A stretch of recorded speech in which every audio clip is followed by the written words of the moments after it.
from Niraj. Hold on, let me get this sister's name. I had it before. Oh my gosh. Hold on. I have everything here, but I'm just showing you guys.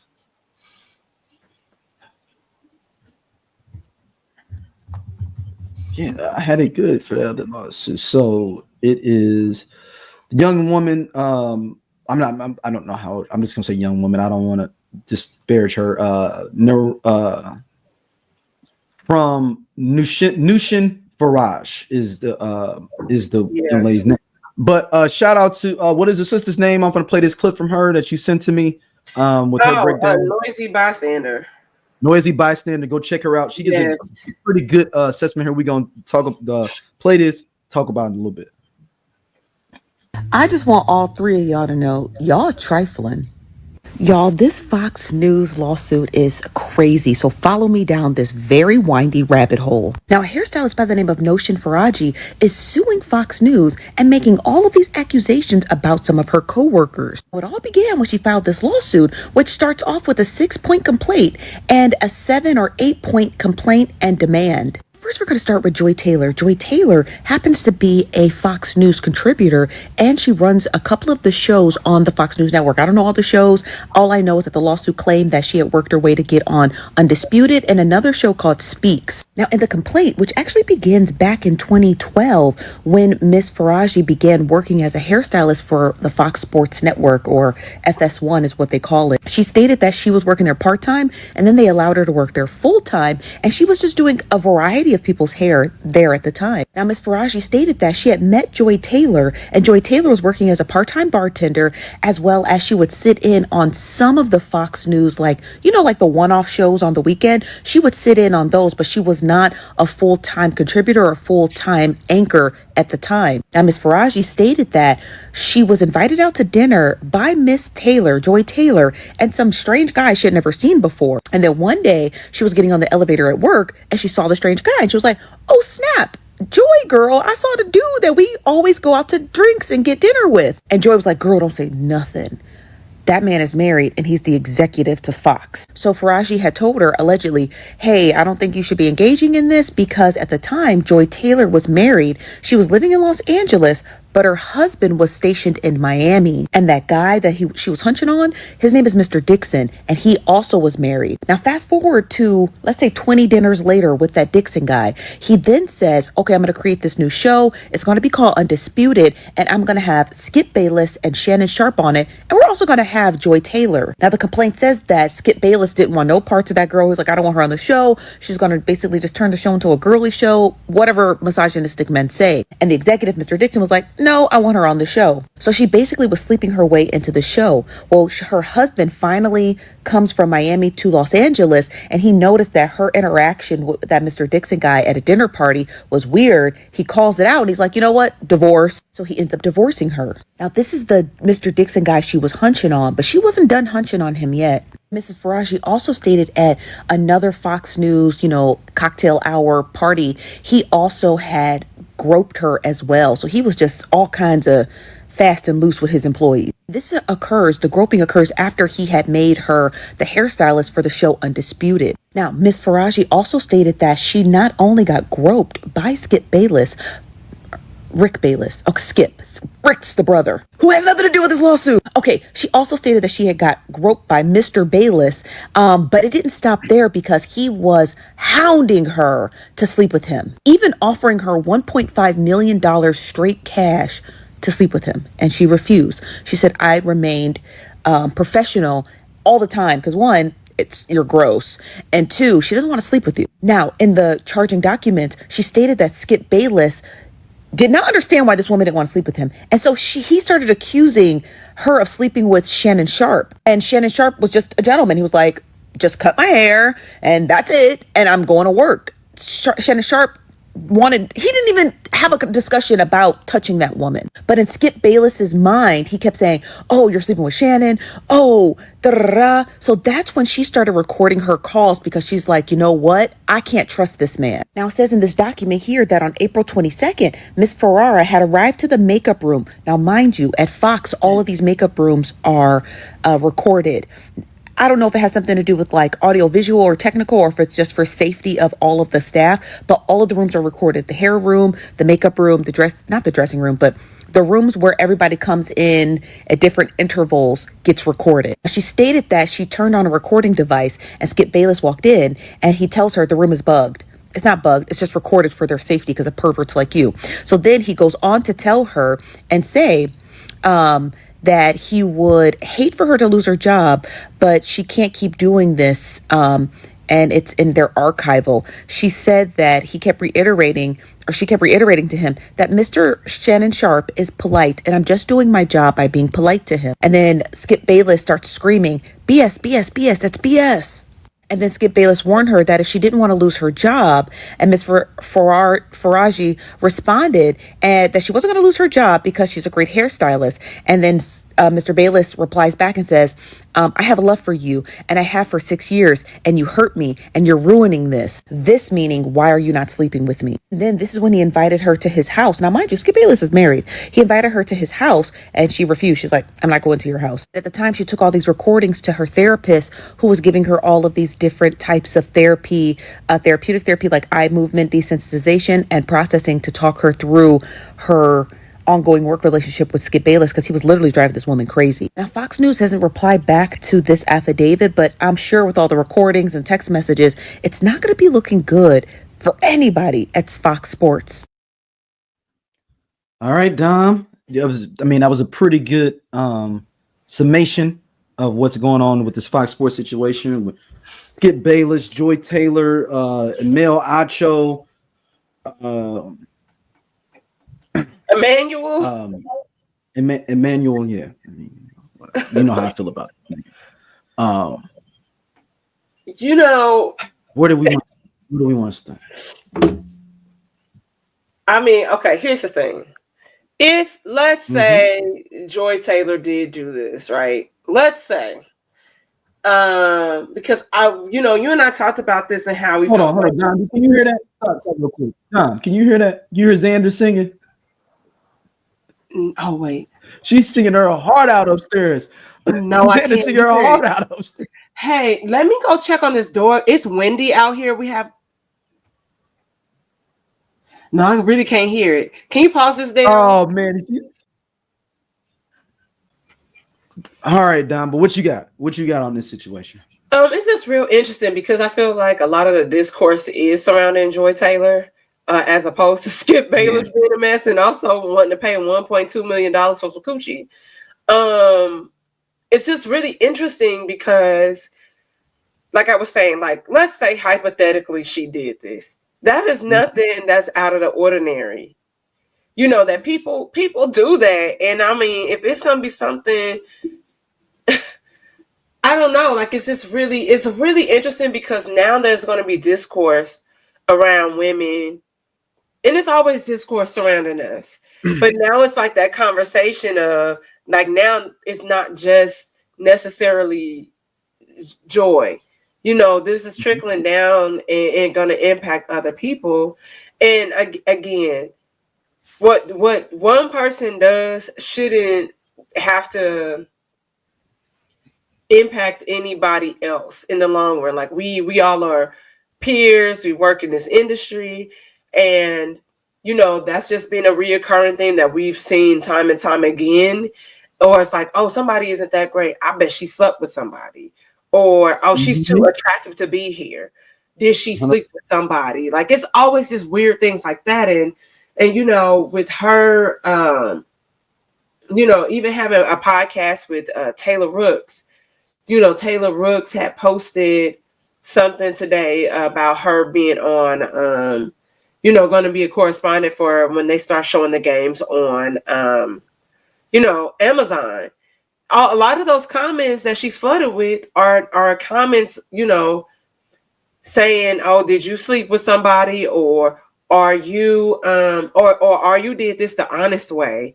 And so it's just weird. Like, men, sometimes y'all just be weird. Like, because I'm like, the issue is not necessarily about this woman, but this is supposed to be about Skip Bayless, and it's turned into this bash fest. And I'm not saying what she did was right or wrong. What somebody else does, don't make me go, don't make me shit. But it's just really interesting that this is the conversation. And it's going to be a conversation for a while. And like you and I, when we talked about it offline, ultimately, I really believe that since they're going to investigate these claims, like Skip Bayless no longer works there. Which, like I said, it'd be interesting her suing them. And if they ultimately have to settle and pay her out, I wonder if they can turn around and sue him to try to recoup some of those funds. I don't know if that's a thing, if that's possible. But she probably about to lose her job. She probably wants to spend her. I don't know, like, when we had the Yes Michelle thing happen on Shannon Sharp's live, he was not in trouble for that. He took a day and then he reported to work the next day. And I told you why I believe him, just because of how my Instagram is set up. But ultimately, you could potentially lose your job because they're not going to fire the CEO. So I read through more of this, Dom. Okay. I'll say like 70% of it. Hey, man, that hairdresser does not like Joy Taylor for something happened between because it's a lot of personal things in there that has nothing to do with a lawsuit. If you read through it, like, yeah, she was messing with such a. What does that have to do with my lawsuit? Like, I mean, it's just so many like personal things in there that have nothing to do with. Well, it's like she's got a beef with, like, she's got to axe the ground with Joy for some. I'm not saying that she doesn't. Okay, so here's the thing, Joy, like I told you yesterday, is technically collateral damage. So, no, I think that she actually don't fuck with. Is something happened with her and Joy though, dog? I can see. But it feels like something happened between them, and something happened where one was going. She's like, "Fuck it." But don't forget, she already showed her hand when the girl, told her about the interactions that she had. When she, I confided in her and told her about, what Skip Bayless had said to me in the run-in with, like the CEO. And then he's been pressing up on him and everything. Yeah, so here's the thing. But Joy Drac, she's in there more than the people that she mad at. That she's saying did something. Oh, absolutely. Because she probably now realize what I told you yesterday. And what she realized is that she got played. She was the cover. She was the scapegoat in all of this. Like she said, y'all going out to dinner. He buying us drink. He taking us to happy hour. They ain't going to Applebee's. So once she put it all together, she was like, oh shit. And then for the other ripple effects of that, and you holding, this secret that could just blow everything, open, that's a lot of pressure. Yeah. And so I feel like something probably really could have happened, but that goes back to what we were saying about understanding, this is my coworker, we kick it, we go get drinks after work, we go to happy hour, versus what a friend is. Because I can't see me telling my friend, even if we work together, and I tell them something that I experienced, and this is coming from a person that has been sexually harassed on pretty much every job, where somebody is telling me, don't say shit, let it go, it is what it is. Like it's a part of being a woman. No, I'm going to go get my bag and call this and say what it is. But like you said, though, it does mess up the game. Like, I mean, I don't know if I believe any of this stuff, though. And you want to know the part that really upset me the most, and it's don't sound petty as hell. Yeah, I told you a little bit. The fact that she gave the box up to Mel Ancho, like that's the one that really upset. That's the one that really upset me. To not say his name right, you like, I'm not saying it just I just can't like because that's like wow. And to me, that if anything is like, oh, you just want if it is true, any of that, oh, you was, but like, but he a lame that can't do nothing for you. He ain't had no power there. I get the Cox dude. He's one of the head dudes at Fox Sports. If you that's how you was kind of moving, cool. But a Mel Acho, that's a corny one, right? Like that's a greed. Like that don't even make no sense. It just I mean, the thing that's interesting is like like that. Like a lame dude, and then hold on. You know. Oh, keep talking though. Did you see what Jason Whitlock said? Fat. I was like, okay. See, I hate that. But here's the thing. No, I tell me and you just have beef on a essential level, and I think you lame. But fucking Jason Whitlock, you fat fucker. We trying to. That's the thing. It's like, but see, this is what it goes back to, like, because of this alleged, we're gonna say alleged affair. You got niggas thinking that people are gonna fuck on any and everybody. It's that's not what this is. And I'm like, nigga, you still like. This doesn't make sense, and I don't understand why people feel like, oh, well, she did that with this person and that person, so for sure she gonna do that with me, and I had to stay away because she got big titties and that peanut butter skin. So you were attracted to her. I'm gonna pay for this fucking fat fuck. Don't play that shit on here. Don't play it. Because the next thing you know, watch him. I just think it's weird, and that nobody wanted no goddamn Jason Whitlock. He ain't had no power. But this is what we talk about when it comes to dating and the level of delusion that exists. He's one of those, like all y'all bum ass niggas that think that Joy does have talent. Let's not get it twisted. If she did sleep her way to do that, it could be true, but she does have talent as well. And all y'all dumb fuckers that live in fucking Boise, Idaho, that think you're supposed to be on a telecast and think because it's a woman and then they want supposed to be, that's the sucker shit like that. That's what really pisses me off. Like, it's always an interesting discourse. It's like, and it's always because women are, women are attractive. It always falls back on us. So now it's like she is Jezebel. So you're saying that this person could have done all this. Let's keep it 100. She could have done all this shit though. That's what I'm saying. She could have done this, but then you're painting her out to be this Jezebel, like temptress, where you're saying I had to stay away from her because I knew what I wanted. But I'm like, this has nothing to do with her. This has everything to do with you and you being delusional and horny. Nobody wants you. And that's a lot of men. It's a lot of men that have,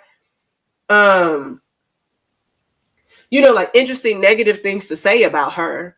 And like you said, I didn't watch Undisputed consistently or anything, but like you said, she does have talent. She was on a successful radio show before that in Miami, and now I always thought she may got a hookup because her brother is Jason Taylor, a Hall of Famer linebacker.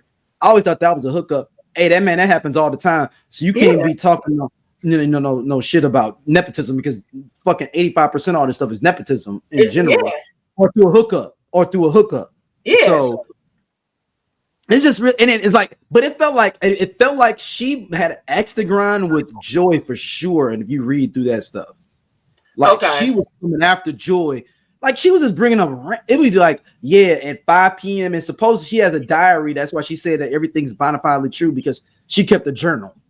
And I'm like, damn, a journal was a bona fide thing. I could have wrote that journal week before my goddamn deposition to do this case. But like I told you, the thing will be interesting is if if they would have to subpoena the therapist.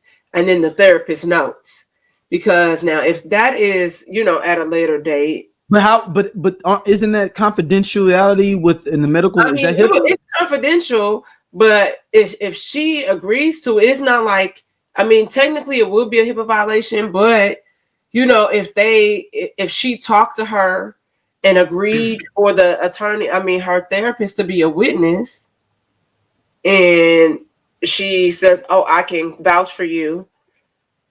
This date you told me this or that," then that's it. That's the extent of that right there. And we gotta talk about Skip Bayless, man. Hey, man, if this is true, man. Hey, Skip Bayless, you a wild boy who's been trying to spend 1.2 million on some bots. Dude, like I and it's interesting reading the comments even around that. Everybody's getting props but Joy, though. Let's keep it 100. Everybody is like, oh, I mean, it is what it is with all the fellas. Only one taking the most heat is Joy. It's Joy. And then like, and even seeing women kind of come at the hairstylist, saying, "Girl, I would have took that $1.2 million. He ain't gonna last." And I'm just like, y'all don't get it. Hey, like, they said they will take that 1.2. They will take that 1.2 down. Yeah, and I'm like, it just really sucks because now you putting yourself out there, and you went the extra, you got this suit, and now people, it's like cracking jokes about a traumatic experience that you had, right? And ultimately, at the end of the day gotta end, and somebody gotta pay. And and somebody gotta pay. Somebody gotta pay could also mean somebody gotta lose their job. Hey y'all, if you like what you see here on Everyone Needs an Aquarius, be sure to hit that button right there. It'll take you to more clips, and be sure to like, subscribe, and share our podcast. See you back next time.